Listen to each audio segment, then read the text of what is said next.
어디를 하든지 무엇을 하든지 라고 하는 제목으로 말씀드리려고 합니다. 지난주 말씀 기억나시나요? 다윗이 인생의 마지막 즈음에 자신의 왕국을 위해서 충성을 다했던 사람들 소개했죠. 30이죠. 첫 번째 3대 용사. 자신의 왕국을 위해서 정말 충성한 중에 가장 뛰어난 사람. 백성들은 다 도망갔어도 이 사람들은 결코 물러나지 않고 엘르아살 같은 경우에는 붙잡은 칼이 너무 아비 힘이 오랫동안 쥐고 있었기 때문에 나중에는 이게 펴지도 않고 너무 힘들었을 정도로 그렇게 끝까지 충성을 다해서 싸웠는데요. 요셉, 바세네 첫 번째 나오는 사람이었죠. 그리고 엘르아살, 그리고 삼마, 그리고 두 번째 3대 용사들이 있었죠. 이 사람은 다윗이 혼잣말로 벨레헴 성문교 우물가에 있는 그 우물물 좀 먹고 싶다 그랬더니 세상에 거기가 적진인데 목숨 걸고 가서 피 같은 물을 가지고 왔지 않습니까? 목숨을 걸고 죽기까지 충성을 다했던 사람들, 그게 두 번째 3대 용사였습니다. 30명의 용사들 사마른 승딜에서 갔다고 치고 햇사람 우리아까지, 햇사람 이방 사람이죠. 우리아뿐만 아니라 제가 지난주에 말씀드렸는데 그 30명 중에는 이방 사람들도 많이 포함되어 있었습니다. 그들의 출신지가 사실 선민 이스라엘 백성 핏줄 중요시하는 그 사회에서 그 시대에 등등에서 사용한 것을 보면 하나님 나라의 그 상징성을 가지고 있는 다윗 왕국, 그 시대에 자격 없는 사람들을 불러서 사용한 것을 보면 하나님께서 우리를 부르신 것을 살펴볼 수 있는데, 우리같이 비천하고 죄악 덩어리이고 정말 진노의 자식들에 불과한 우리들을 하나님께서 불러주시고 택해주시고 하나님의 백성 삼아주신 것, 그 은혜를 떠올리며 감사할 수밖에 없는 그 대목을 우리가 지난주에 살펴보았습니다. 다시 한번 집에 가서 읽어보세요. 그 읽으면 막 가슴, 마음이 찡해지는 것을 느끼셔야 설교 잘 들으신 겁니다. 오늘 말씀도 그런 차원에서 말씀을 열고 가슴을 열고 나에게 주시는 은혜로 가득 채워지는 귀하고 복된 시간 될 수 있기를 축복합니다. 오늘 말씀 보면 사무엘 하의 맨 마지막 장의 말씀인데 다윗의 통치 후기 때 있었던 다윗의 인구조사 범죄에 관한 이야기입니다. 제가 인구조사 범죄 그렇게 말씀드렸습니다. 왜 인구조사하는 것이 범죄란 말인가? 사실 우리나라도 5년에 한 번씩인가 인구 센서스, 인구 총조사 뭐 이런 거 있잖아요. 그래가지고 요즘도 올해도 하는 것 같은데 올해는 이렇게 만나기 어려우니까 대면으로 말고 이렇게 비대면으로 하는 그런 방식으로 조사도 하고 그런가 봐요.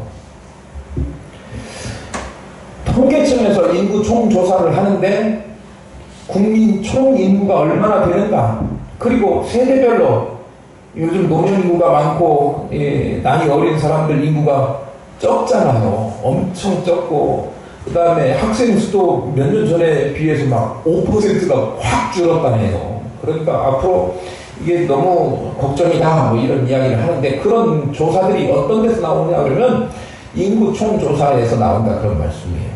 그러니까 세대별 인구, 그리고 지역별, 어느 지역에 대도시에 사람들이 많이 모여 있는가, 아니면 시골의 농촌에 사람들이 많이 있는가, 시골의 농촌에 그 사람들이 빠져나갔다면 옛날에 비해서 얼마나 빠져나갔는가, 이런 거 조사하는 것이 인구 총조사거든요. 그래서 정책을 세워서 나중에 어떻게 하면 시골의 인구가 줄지 않게 하고 대도시의 인구가 집중하지 않게 하고 뭐 이런 정책적으로 반영하려고 그런 인구 총조사를 해요. 그러니까 오늘날 인구 총조사하는 것은 죄악이라고 말할 수 없죠. 범죄라고 이야기할 수 없죠. 그런데 그 당시에 했던 인구조사를 성경에서 범죄로 규정하고 이야기하고 있어요. 왜 그럴까요? 지금 사고방식으로는 이해할 수 없는 일이지만, 그러나 당시 이스라엘은 하나님만 의지하도록 하나님께서 세우신 신정왕국이었습니다. 다윗을 왕으로 하나님께서 세웠지 않습니까? 인간 왕을 세웠지만 사실 누가 통치하는 거예요? 하나님께서 통치하시는 거예요.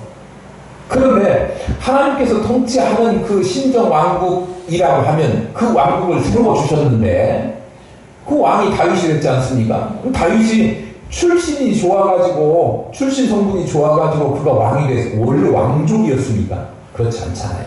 왕족 아니고 저 목동 양이나 치고 밤새도록 피나 불고 양이나 몰고 그래야 됐던 다윗이 무술 실력이 뛰어나가지고 뭐 태권도 잘하고 합기도 잘해가지고 골리앗을 무찔렀습니까? 그렇지가 않잖아요.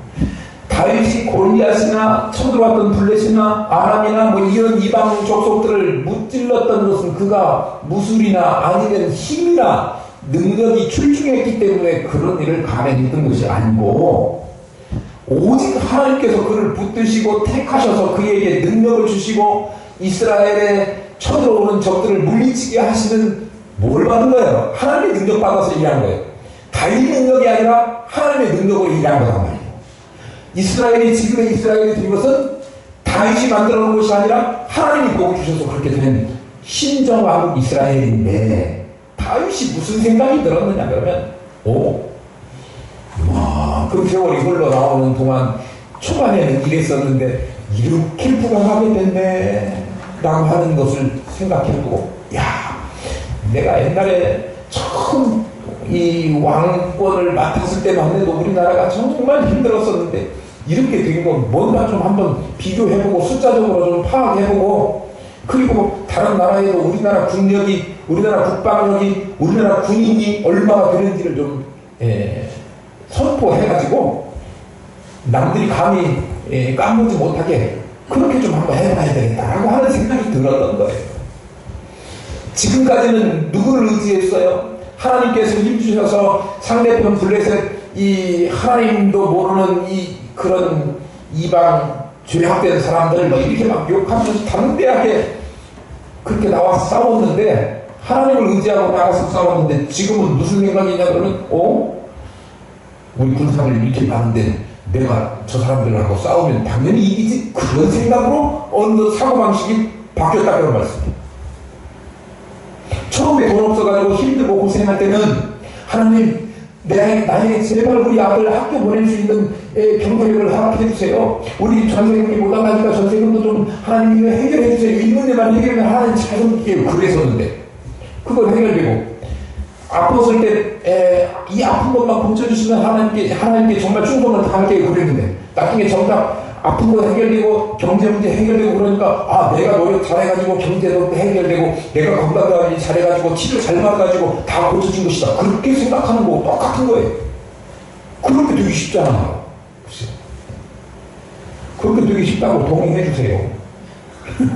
안 그래요? 되기 쉽잖아요. 왜냐면요 우리가 다윗보다 믿음이 강합니다. 우리 다윗하고 비교하면 우리는 다윗에 비하면 다윗의 믿음이 이만큼이라고 하면 우리는요 좁쌀만해요. 다윗의 하나님을 사랑하고 하나님을 경외하고 하나님을 섬기는 그 마음을 따라가려면 우리는 맨발로 뛰어가도 발바닥에 연기나게 뛰어가도 그거 따라가기가 힘들다 그런 얘기예요. 그런데 하물며 다윗 같은 사람도 그 하나님을 경외하고 공의롭게 백성을 다스리는 그 다윗 같은 사람도 그런 마음이 들었다고 하면 하물며 우리는 어떻겠느냐 이거예요. 우리도 그런 마음이 들 수 있다. 다윗이 이때는요 하나님을 의지하기보다는 이스라엘의 군사력을 확인하고 자신의 힘을 과시해보려는 생각이 번뜩 들었어요. 다윗이 하나님을 안 믿었던 건 아니에요. 하나님을 믿고 하나님을 섬겼지만 그런 와중에도 그런 마음이 생겼다니까요. 그러니까요 우리도 믿음을 가지고 하나님을 섬기는 하나님의 백성임을 자처하고 예배하고 그렇게 하지만 때때로는 우리의 믿음이 연약해져가지고 하나님 앞에 범죄할 수 있고 사실 인구 조사하는 게 무슨 죄입니까? 그런데 이것이 동기가 어떤 동기에서 인구 조사를 했다고요?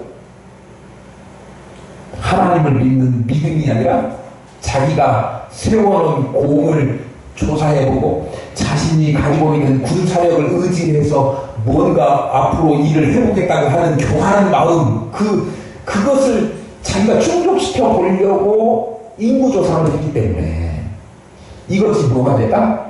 범죄가 됐다. 단순히 숫자 헤아려본 것을 죄라고 이야기할 수 없어요. 그거 죄 아니에요. 그런데 그것이 죄가 될 수 있다는 거예요. 우리도요, 이런 건 죄 아닌데? 라고 생각되는 일도 마음에 따라서 하나님께 영광 돌리는 일이 아니라 내 자신의 교만함을 채우고 내 자신의 만족을 위해서 그런 마음에서 시작되었다고 하면 그 동기 때문에 아무리 그게 죄가 아닌 일이라고 할지라도 죄가 될 수도 있다. 왜냐하면 세상법은 뭘 어겨야 죄가 돼요? 실제적으로 그것을 행동으로 옮겨서 금지한 행동을 했거나 아니면 하라고 한 행동을 하지 않았을 때 그게 실정법 위반이 되지만 하나님의 법은 달라요. 행동을 옮기기 전에 몸만 먹은 것 가지고 마음 먹은 것, 남의 거 물건 보고 훔치려고 하는 마음만 먹었어도 훔친 거하고 똑같아요. 아직 안 훔쳤어도. 예쁜 여자 보고 저 여자를 어떻게 해봐야지라고 하는 마음만 먹었어도 가늠한 죄예요. 그러니까 뭐가 중요하냐? 동기가 대단히 중요하다.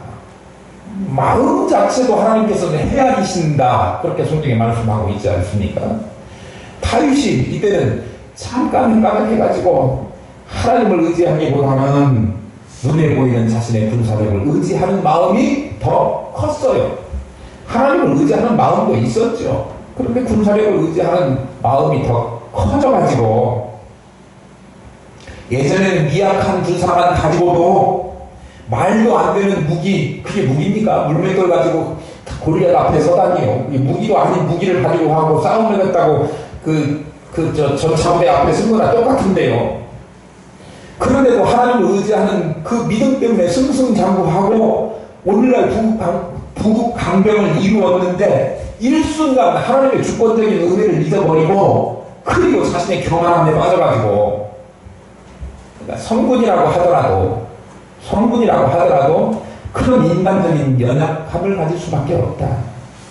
믿음으로 산다고 해도 자칫 범죄할 수밖에 없는 연약함을 가지고 있다. 그러기에 우리는 늘 하나님 앞에서 우리 자신을 살피고 조심하고 믿음에서 벗어나지 않도록 경계하고 그리고 우리는 하나님 앞에서 교만한 마음을 버리고 하나님의 긍휼하심을 또 자비로우신 하나님의 우리에게 베풀어 주시는 은혜를 구해야 한다라고 하는 사실을 먼저 말씀드리고 싶습니다. 우리 1절 한번 보겠습니다.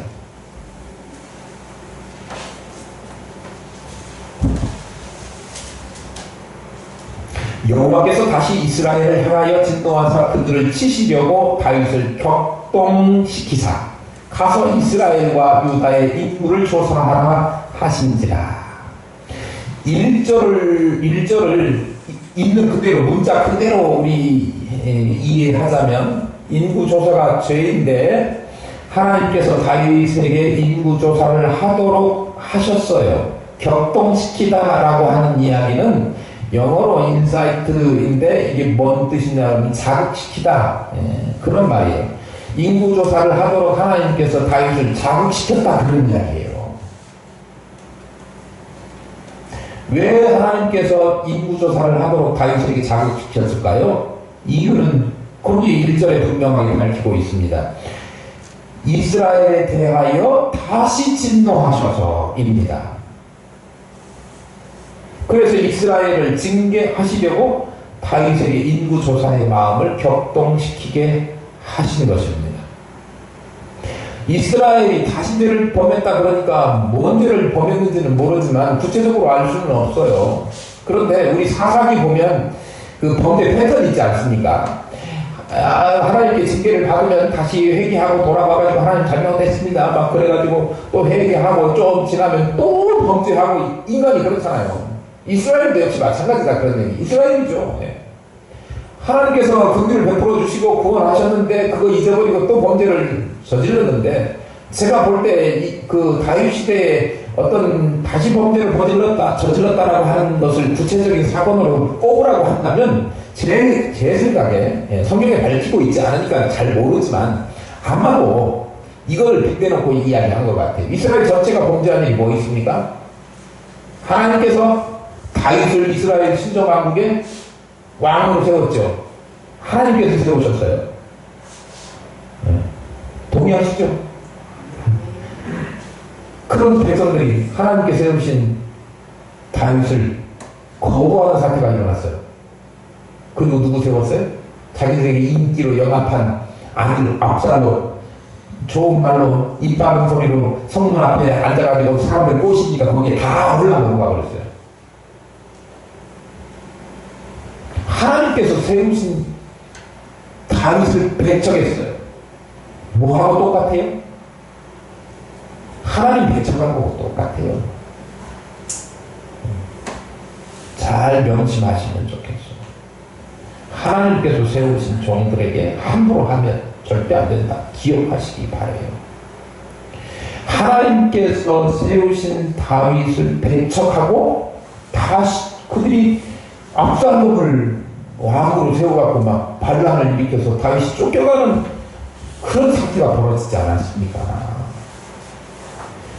그러니까 그것이 하나님 앞에 또 죄를 범한 것이 되었구나. 그런 생각이 들어요. 제 개인적으로. 그러니까 이스라엘을 치시려고 다윗을 통해서 이스라엘이 하나님 앞에 어떤 구체적인 죄악을 범하는 것으로 징계하실 제목거리를 만드신 거예요.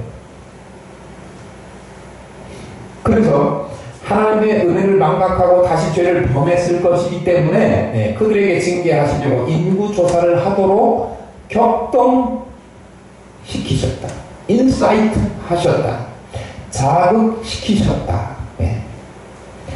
그런데요, 이 말씀을 우리 똑같은 내용을 다른 곳에서 또 동일하게 기록하고 있는 내용이 있죠. 뭐라고 한다고 그랬죠? 병행구절이라고 한다고 그랬어요. 역대상 21장 한번 펴보세요. 이따가 뭐 한번 다시 확인해야 되니까 거기 좀 적어놓으시든지 뭘 끼워놓으시든지. 역대상 21장 1절입니다. 성경을 깊게 보면 깊이 알아져요. 주위에서 잘 들으면 은혜가 더 크게 임합니다. 역대상 21장 1절 보겠습니다. 사탄이 일어나 이스라엘을 대적하고, 잘 보세요. 사탄이 일어나 이스라엘을 대적하고 다윗을 충동하여 이스라엘을 개수하게 하니, 그렇게 나와 있어요. 앞에 나와 있는 것은 하나님께서, 우리 본문에는 하나님께서 다윗을 격동시켜갖고 인구조사를 하게 한 것처럼 돼 있고, 역대상에 보니까 뭔 얘기가 나와 있어요? 사탄이 했다고 나와 있어요. 어이구, 이거를 어떻게 이해를 해야 될까요? 본문은 하나님이 하신 일, 역대상에서는 사탄이 한 일인데, 어떤 거하고 관련해서 이해를 해보면 쉽냐면요, 우리는 그 욥을 압니다. 욥이 동방의 의인이고 그가 하나님 잘 섬기는 사람이 없을 정도로 하나님을 잘 섬겼는데, 그가 가난하고 형편이 어려웠기 때문에 하나님을 의지할 수밖에 없었던 사람이 아니라 그는 어떤 사람이었어요? 최고 부자 갑부였어요. 엄청난 재물을 가지고 있는 사람이었어요. 그런데 그가 하나님을 섬기는데도 잘 섬겼어요.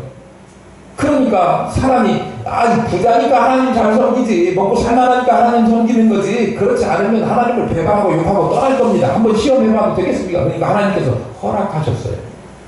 사실 부자가 천국에 들어가는 것이 뭐하기 어렵다고? 낙타가 그런 것처럼 어렵다고 성경에 밝히고 있는 것처럼, 이게 재물을 가지고 하나님을 다 하나님까지 잘 섬기고 이 재물의 마음보다는 하나님의 더 마음을 주기가 어렵기 때문에 그렇게 이야기하고 있는데, 욥은요 재물이 많아도 재물에 관심 없고 하나님에 관심이 있었던 사람인데, 아이고 재물 많으니까 그러니까 하나님 잘 섬기는 거잖아요. 사단이 고자질했어요.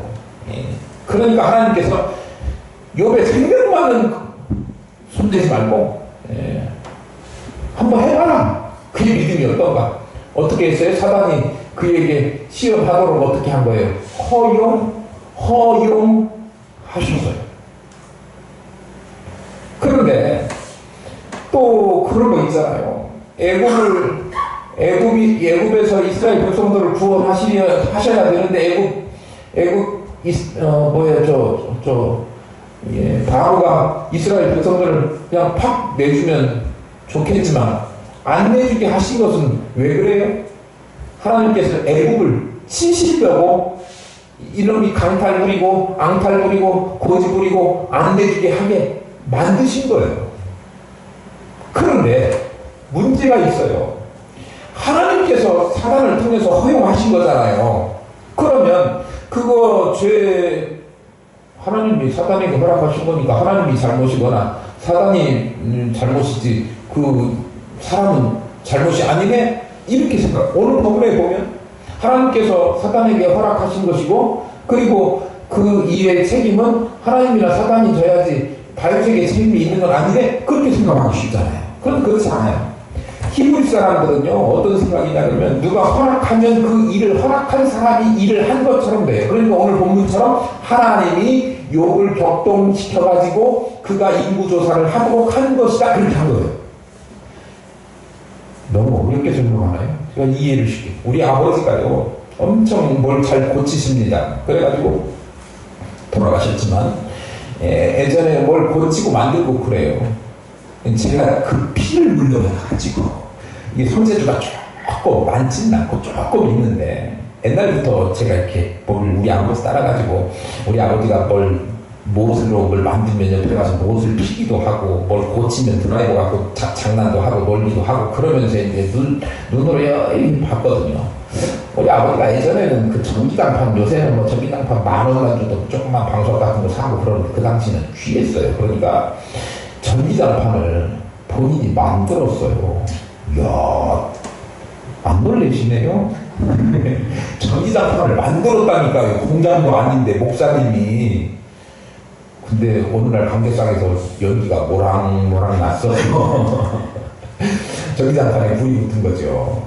그래서 그도 금방 발견을 해가지고 껐는데, 어쨌든 그렇게 발명가 축에 속하는 아버지 밑에서 제가 자랐으니 저도 호기심이 많고 그래서 어느 날 우리 아버지가 유일하게 아침에 새벽에 그거 딱 울릴 때 일어나가지고 기상해서 새벽 기도에 가는 알람 시계를 제가 끌러가지고 분해해가지고 속을 쳐다봤어요. 그러니 이거 이제 큰일 났잖아요. 혼나잖아요. 그런데 제가 그날 저녁에까지 그래서 가지고 끙끙대면서 다 완벽하게 조립을 해놨어요. 기특하죠.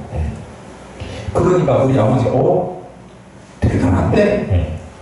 그래서 제가 그 당시에 지금은 뭐 녹음기 아시나요? 요즘 애들 녹음기도 모르는데 그 쌀 30가만 주고 산 녹음기 그거를 제가 풀러가지고 옛날에는 그게 고무 벨트가 이렇게 돼 있는데 고무 벨트가 늘어나면 그게 테이프가 이렇게 가거든요. 그래서 그거 고장났을 때 제가 뜯어서 고친다고 뜯어서 그 고무 벨트를 가르니까 정말 소리가 쌩쌩하게 소리가 나게 고쳤어요. 그러니까 어느 정도 믿음이 갔잖아요. 어느 날 제가 재봉틀을 우리 어머니가 시집 올 때 엄청나게 빚내가지고 사온 우리 그 당시에 재봉틀 가보잖아요. 그것도 일제 내셔널 지금도 그 회사가 있는지 모르겠지만 그 재봉틀이에요. 그 재봉틀을 제가 뜯어가지고 고친다고 우리 아버지한테 아빠 내가 좀 한번 뜯어서 고쳐도 되죠? 그렇게 여쭤봤더니 우리 아버지가 해보던지 뭐 이렇게 하셨어요. 그러니까 시계나 녹음기는 어떻게 해가지고 그냥 했다고 하지만 저거는 조금 상황이 다른데 그래도 한다고 하니 참 그래 우리 아버지가 저한테 그거를 마지못해 허락은 하신 것 같지만 허락을 하셨어요. 뭐 해보든지 그렇게 하셨어요. 그런데 결국 그거를 조립을 못하고 조립을 못하고 그 고가의 시집 올 때 친정으로부터 가지고 온 유일한 혼수품을 망가뜨렸습니다.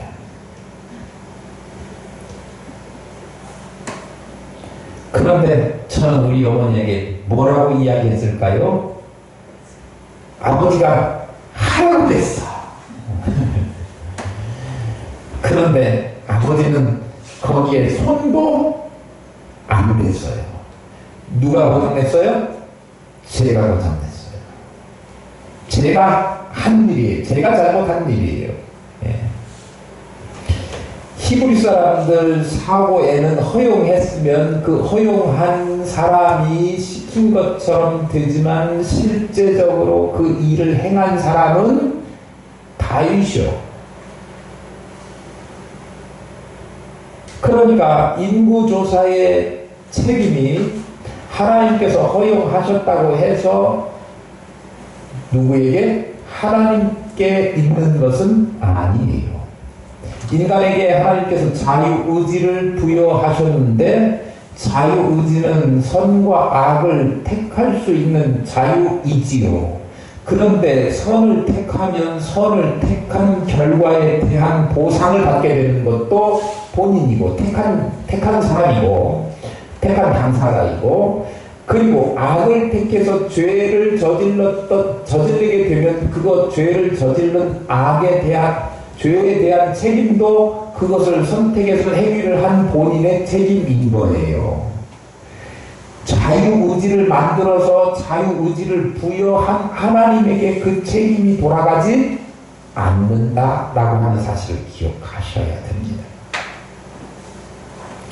사단이 사주를 하니까 욕심이 생기고 교만한 마음이 들어서 자기의 교만한 그 상황을 자랑해보고 싶은 마음에서 불사력을 의지하고 그것을 자랑하고 싶은 마음에서 인구조사를 한 것이기 때문에 그것이 죄악이고, 그 죄악을 저지른 것은 오늘 본문이 하나님이 다윗을 격동시켰다, 그렇게 자극했다, 그렇게 기록하고 있지만 그 책임은 하나님께 있는 것이 아니라 누구에게 있다?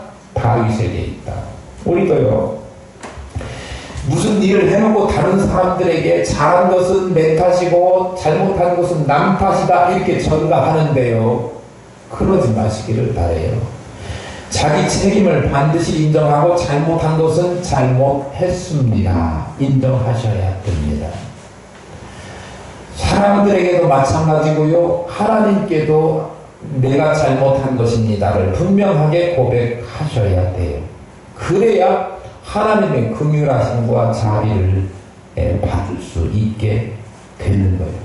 자신의 죄를 겸손히 인정하고 그에 대한 책임까지도 감수하겠다라고 하는 마음을 가져야 됩니다. 어쨌든 인구조사가 뭐라고 그랬어요? 범죄. 그런데 다윗이 군사령관 신하에게 명령을 합니다. 요압에게 뭐라고요? 인구조사 해라. 단에서부터 부엘세바까지 한 명도 빠짐없이 잘 헤아려갖고 보고해라. 이렇게 했습니다. 우리 알잖아요. 단에서부터 부엘세바 그러면 북쪽 끝에서 라이스라고 하는 게 이름이 바뀌어서 단이라고 그랬죠? 사사기 한 지가 얼마나 됐다고 다 잊고 있었어요. 단에서부터 부엘세바까지. 예. 전 이스라엘을 나타낼 때 하는 말입니다. 다윗은 이스라엘 전체 인구를 빠짐없이 조사하라고 했는데 그 말을 들은 요압이 인구조사 이거 하면 안 됩니다. 이거는 하나님의 뜻이 아닙니다. 하나님의 명령에 반하는 겁니다. 하지 마십시오. 그렇게 이야기합니다. 2절 3절 한번 보겠습니다.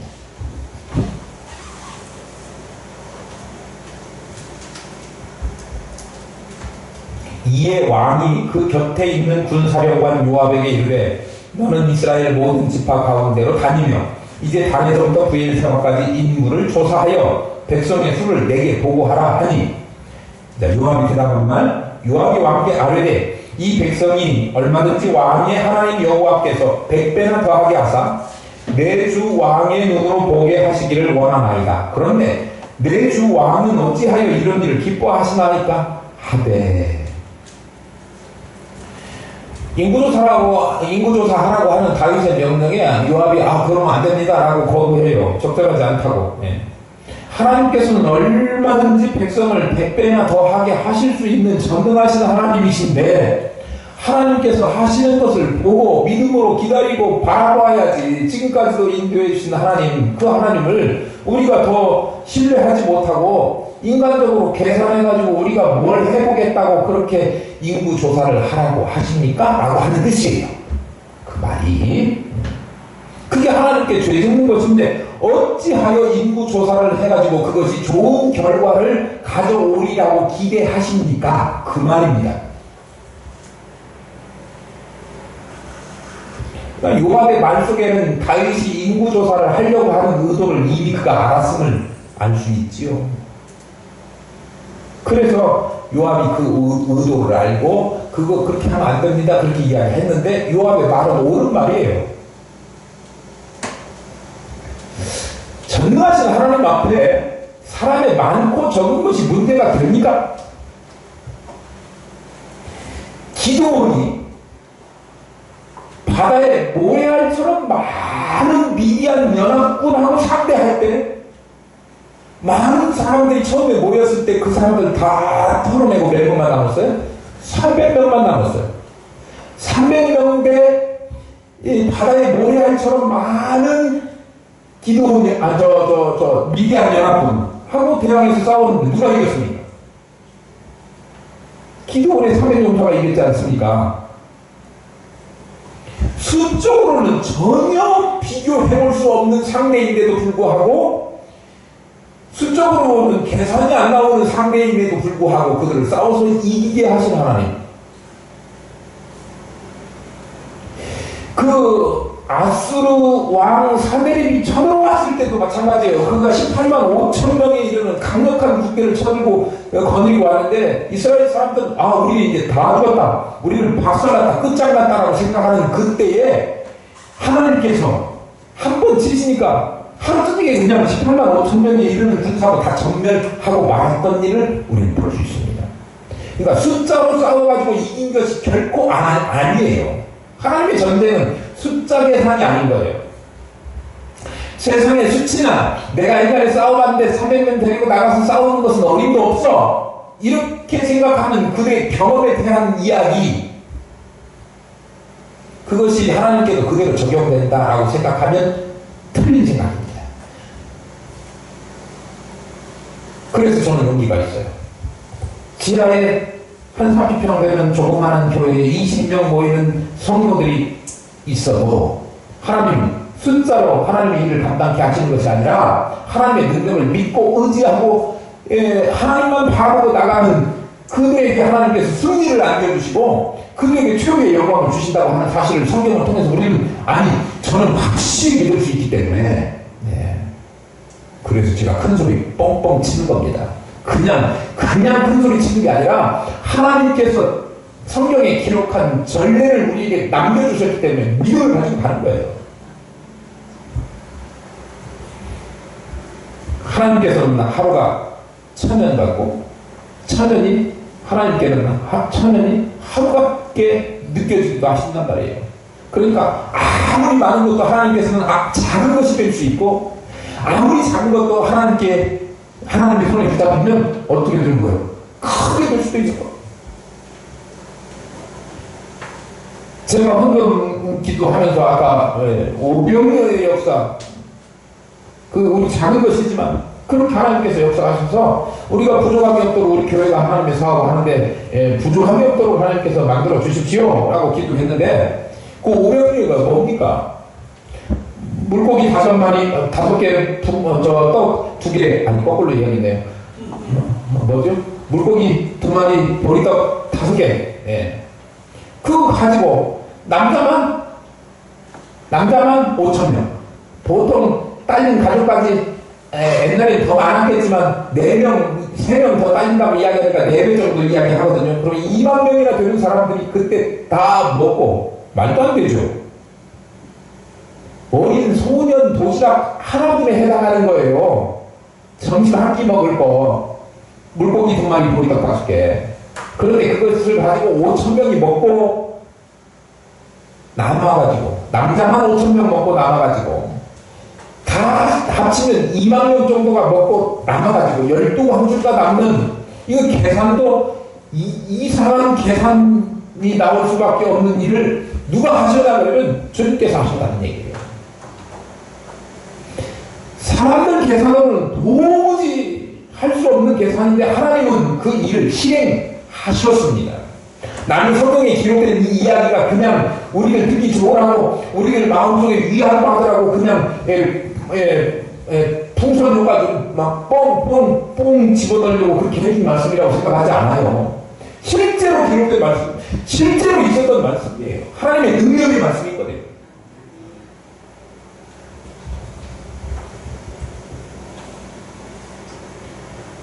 그러니까 우리 어떻게 하자고요? 하나님 앞에서 우리 계산하지 말고 우리의 경험 옛날에 이렇게 했는데 이렇게 하지 말고 교회가 뭘 계획해서 한다고 하면 아이고 그거 지금 우리 숫자 갖고는 어이가 없어요. 막 그렇게 믿음 없는 소리 하지 말고 예. 하나님께서 하시는 거지 우리가 하는 거 아니에요. 맞습니까? 아멘. 네. 하나님이 전능하시다고 하는 사실을 믿는다고 하면 세상의 통계나 수치나 사람의 경험이나 이런 것을 초월하시고 능가하셔서 더 좋은 식으로 역사하시는 하나님의 은혜를 우리가 경험할 수 있다. 네. 우리 그 사실을 믿으실 수 있기를 축복합니다. 우리가 예상치 못한 방법으로 하나님 우리를 도와주십니다. 요압이 인구조사를 만류했음에도 불구하고 다윗은 인구조사를 재촉해가고 강행합니다. 결국 요압을 위시한 신하들이 요단강을 건너가지고 5절에서부터 이렇게 6, 7절 보면 요단 동편부터 시작해요. 그래가지고 저 위쪽으로 북부 지역으로 가고 그 다음에 서쪽으로 와가지고 두로와 시돈 있죠? 네, 두로와 시돈으로 해가지고 아래쪽 남쪽으로 내려와요. 그러니까 반시계 방향으로 인구조사를 이렇게 한 거예요. 그래가지고 맨 아래쪽 남쪽에 어디라고 했죠? 최아래 남단 부엘세바까지 와가지고 인구조사를 마쳤어요. 얼마나 걸렸느냐? 9개월 20일 걸렸어요. 9개월 20일 동안 해가지고 얻은 결과를 요압이 보고하지고 오늘 읽은 9절에 뭐라고 나와 있습니까? 칼을 뭐예요?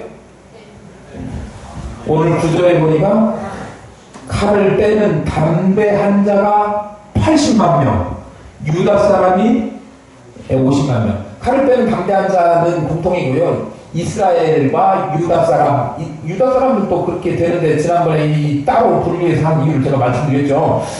이스라엘 사람 중에 칼을 빼는 담대한 자가 80만 명, 유다 사람이 50만 명. 그런데요, 아까 내가 표시해 놓으라고 그랬죠. 역대상 한번 가보세요. 역대상 21장 5절 한번 가보십시오. 요압이 백성의 수요를 다윗에게 보고하니 이스라엘 중에 칼을 뺄 만한 자가 80만 명이요. 110만 명이요. 유다 중에 칼을 뺄 만한 자가 47만 명이다. 그렇게 돼 있어요. 숫자가 차이 나죠? 이스라엘 중에 몇 명? 110만 명. 아까는 80만 명. 몇 명 차이 나요? 계산해보니까 한 40만 명 차이 나나요? 네. 그리고 유다 중에서는 3만 명이 차이가 나죠. 왜 그러느냐 그러면 잘 보세요. 오늘 본문에는 이스라엘 중에 칼을 빼는 담대한 자예요.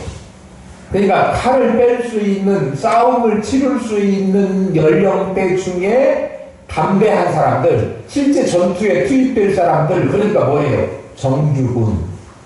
그런데 역대상에 보면 어떻게 기록되어 있느냐면 이스라엘 중에 칼을 뺄 만한 사람들이요. 그러니까 정규군을 포함한 예비군까지 포함된 거죠. 이해 가셔요? 군대 안 갔다 오신 사람도 그 정도는 이해하셔야 돼요. 네. 그런 거예요. 그런 차이가 있고요. 유다 사람 한번 비교해 볼까요? 유다 사람 비교해 보니까 오늘 본문에서는 50만 명, 역대상에서는 몇 명? 47만 명, 3만 명 차이가 있어요. 예. 왜 이 3만 명의 차이가 있느냐 그러면 역대상 21장 5절 말고 그 밑에 6절 한번 보세요. 뭐라고 써 있는가? 요압이 그 인구조사 시킨 거 왕의 명령이 마땅치가 않아요. 자기가 이거 하면 안 됩니다. 하나님의 뜻을 거스르는 일입니다. 라고 이 간청을 드렸는데도 불구하고 그것을 강행하니까 신하가 그 명령을 받아서 어쩔 수 없이 하기는 했지만 그게 마음에 안 들어갖고 인구조사를 정확하게 안 하고 빼먹고 해버린 거예요. 레위 사람하고 베냐민 사람을 빼고 조사하니까 몇 명이 된 거예요? 37만 명. 사실 그 오늘 본문에는 50만 명인데 이건 정규군이죠. 그러면 예비군까지 포함하면 한 80만 명 정도 8만 명 정도 돼야 될 것 같은 80만 명 정도 돼야 될 것 같은데 그렇게 되지가 않고 오히려 더 적게 기록이 되어 있어요. 그러니까 실제적으로 인구조사를 했는데 그 인구조사한 명령을 받고 신하들이 인구조사에서 보고한 내용이 오늘 기록을 보니까 정확해요? 정확하지 않아요? 정확하지 않아요. 인구조사 뭐 하러 했어요? 아무 소용 없는 짓거리가 뭔 얘기예요. 인구조사하는데 주택인구 총조사 하는데 거기에 동원되는 인원이 굉장히 많더라고요. 전국적으로. 동네, 동단위, 이단위별로 막 조사 요원들을 선발해가지고 하루에 뭐 많이는 안 주더라고요. 1당 얼마 보시고 8만원 뭐 이렇게 줘가지고 그 사람들 고용해가지고 조사하게 하거든요. 그게 하루에 끝나잖아요. 한 20일 이상 거울 소요돼요. 오늘날도. 당시에 몇 달 걸렸다고 그랬죠? 9개월 20일 걸렸어요. 다 돌아다니면서 많은 인원이 그 9개월 20일 동안 먹고 쓰고 그런 경비만 해도 엄청나게 들어갔을 거예요. 시간과 노력과 인력이 들어갔는데 그 통계가 정확하게 나와야 그 결과가 만족스러울 텐데 돈 들인 보람이 있을 건데 사람들이 돌아다니면서 발표하면서 일일이 조사한 그 수고의 대가가 있을 건데 그 조사한 것도 정확한 숫자가 아닌 거예요. 더군다나 백성들이 그걸 싫어했어요. 왜 싫어요? 오늘날 인구조사는 이거 해가지고 그 지역의 인구가 감소하면 거기에 경제적인 지원을 해가지고 거기에 사람들이 귀촌해가지고 더 잘 살 수 있도록 뭔가 경제적인 지원도 하고 정책도 해야 되겠다. 그래서 하는 거거든요. 그러면 인구조사하면 오늘날 국민들이 도움이 되잖아요.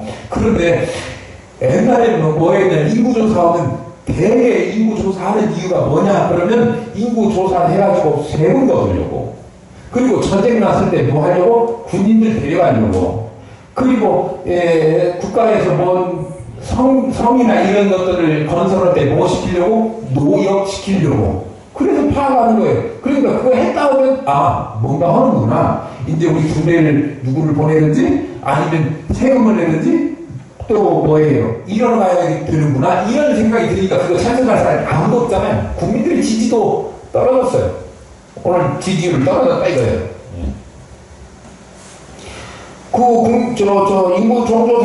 인구조사 하기 전에는 지지율이 높아가 우리 노래가 잘 써봤는데 인구조사 하면서 그냥 떨어져 버렸어요. 손해봤죠. 다이도 아무도 손해봤어요. 그런데 인구수도 정확하게 파악이 안 되고 백성들에게 민심도 잃어버렸고 그 다음에 또 가장 중요한 것이 뭐냐 그러면 하나님의 뜻을 거역하면서 그 일을 하게 된 거잖아요. 그러니까 우리 이제 다음 주에 살펴보겠지만 15절 한번 보세요. 오늘 본문이 15절 24장 15절에 보면 여호와께서 아침부터 정하신 때까지 전염병을 이스라엘에게 내리시니 단에서부터 부엘세바까지 죽은 자가 몇 명? 7만 명이더라. 오늘 아침에 제가 그 코로나 때문에 죽은 사람들 조사해보니까 오늘 아침에 코로나 사망자가 2276명입니다. 이게 얼마예요? 거의 한 2년 가까이 되는 동안에 죽은 숫자예요. 2276명만 죽었다고 해서 사람들이 막 난리예요. 지금 나 죽을까봐 걱정이고요. 네. 그런데 당시에 그날 아침부터 정한 때까지예요. 하루 어간에 일어난 일 같아요. 몇 명 죽었어요? 7만 명 죽었어요. 동네 방네 이스라엘 전역에서 곡소리가 났을 거예요.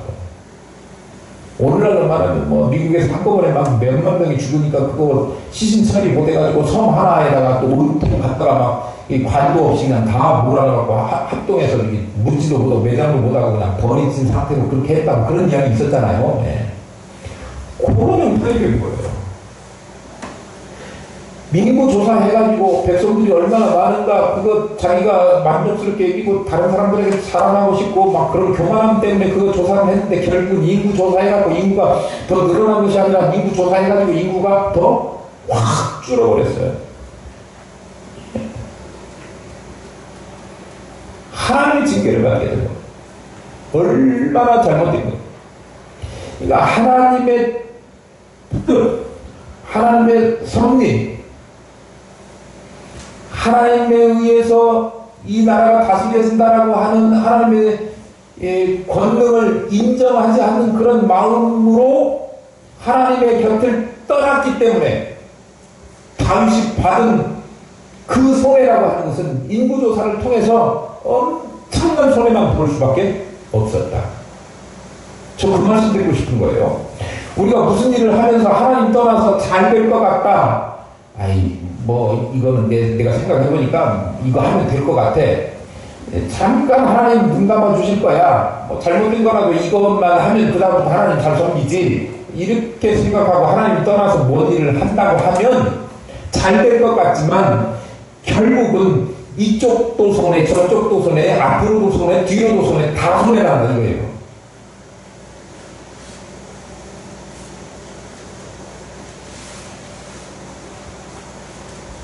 하나님의 뜻을 떠나서 제대로 하지 못하고 자기 마음대로 행하면서 그 일이 잘 되리라고 기대하는 것은 어리석은 일이다 그런 이야기예요. 아무리 잘하려고 한다고 해도 주변에서 자기를 가만히 놔두지를 않아요. 우리 탕자 비유 알잖아요. 탕자가 아버지의 품을 떠나서 내 힘으로 어떻게든지 잘 재밌게 살아올 거야. 내가 물려주기만 하면 그거 갖고 내가 잘 한번 해볼 거야 하고 아버지 품을 떠났어요. 그런데 결국은 자기가 살려고 하는 잘 살아보려고 하는 의지, 그 돈을 가지고 열심히 장사도 하고 이물을 남겨보려고 하는 의지를 갖지만 주변에서 가만히 놔두지 않지 않습니까? 친구들이 꼬여가지고 야 먹고 마시자 놀자 지금 노세 젊어서 놀아야지 언제 노냐 해가지고 꼬드겨가지고 주기로 왕님하고 막 술 먹고 그렇게 하고 다 방탕 해버렸어요.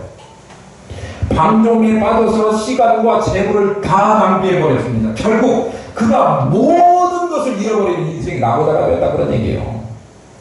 하나님을 떠나가지고 하나님의 품을 떠나지고 물고기를 떠난 물고기가 살 수 없고 산에 살던 사람이 산을 떠나면 몸이 아프고 건강을 해치는 것처럼 우리가 하나님의 붙어서 밀착해서 살아야 되는 사람이 하나님 떠나서 이걸 해보겠다 저것도 해보겠다 아무리 큰 계획을 세우고 이룰 수 있을 것 같다고 하더라도 그거 제대로 안 된다. 아니 물론 하나님이 떠났는데 하나님 안 섞였는데 돈을 많이 벌 수도 있어요.